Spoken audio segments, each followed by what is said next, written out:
Hi guys, so what I'd like to do today is show you how to do a completely different way on how to insert your feed-in braids. So it's not your average add in a little bit as you go down. This is going to be completely different. So start by parting the hair as you want it. I'm just doing 2 plaits.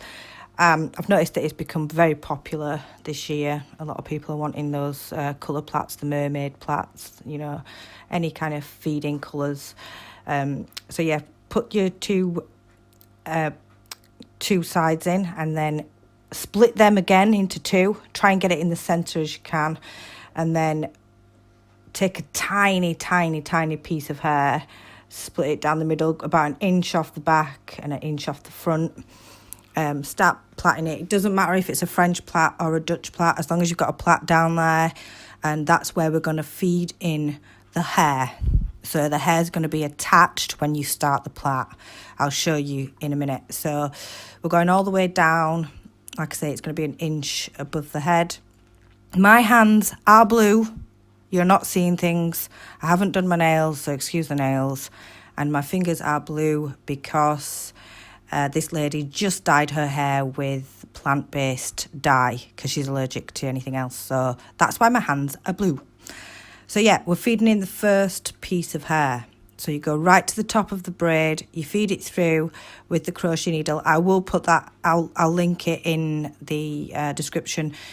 The crochet needle, it is a lifesaver. You will need it in any hairstyle you do. They're only about £1 or £2 on Amazon. So what I've done is I've knotted this. I think I did about 3 and decided against it because this hair is very bouncy. The knot just kept bouncing out. I tried doing it really tight, but it just kept bouncing out. I wanted to do a knot so that it'd stay in place while I plait, but it did not. The knot just didn't stay in. So yeah, I decided to take it out in the end. If you look at where I take the hair, I don't put it right to the middle. I put it a little bit towards the end of the crochet needle, just so that you're not pulling loads through her hair, because it can hurt if you're not squeezing that big bit as it's going through, because, you know, it obviously will pull the hair. So that's why you see me putting a little bit through and then pulling the rest to make it even on each side. So you're going to have one side going in one side, so you'll have a left and right, and you just feed them in as you plait. So you'll see me put the last one in and then I decide to take it out now, you'll see.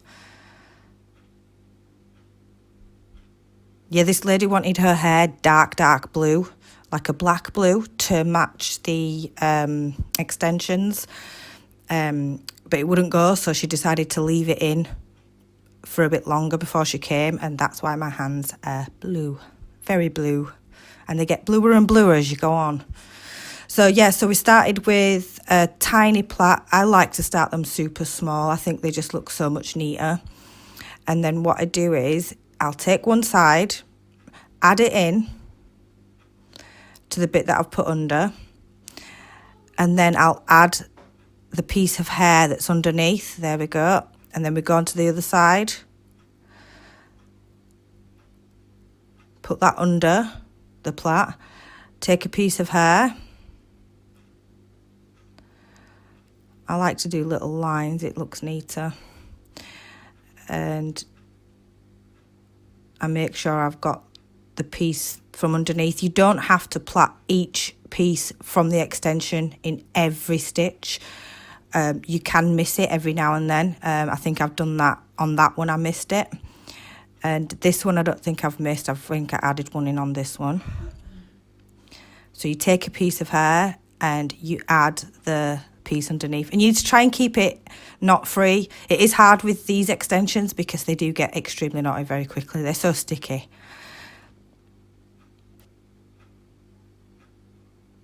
So you add the piece in, make sure that the hair's in with it, the extension, and then you turn onto the other side.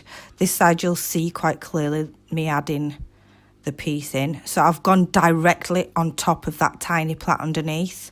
So you cannot see that plait, it's not visible at all. So you add the piece in, And then I think you'll be able to see me adding the other piece in. No, it's not on this bit. Next one.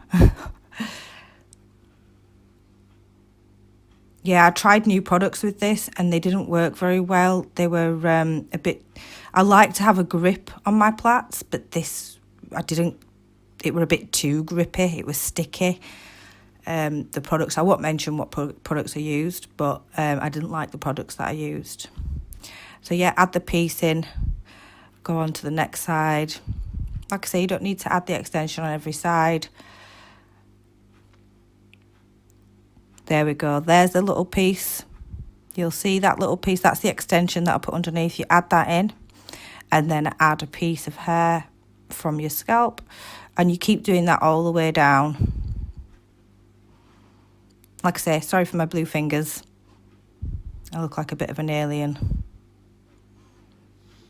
In my opinion, I do not prefer this way of doing plaits. I thought I'd show you other ways of how to do it. So if you're struggling with your feeding braids, like freehand feeding them in bit by bit, then this might be for you. It might be better for those that have just learned how to do a Dutch or French plait.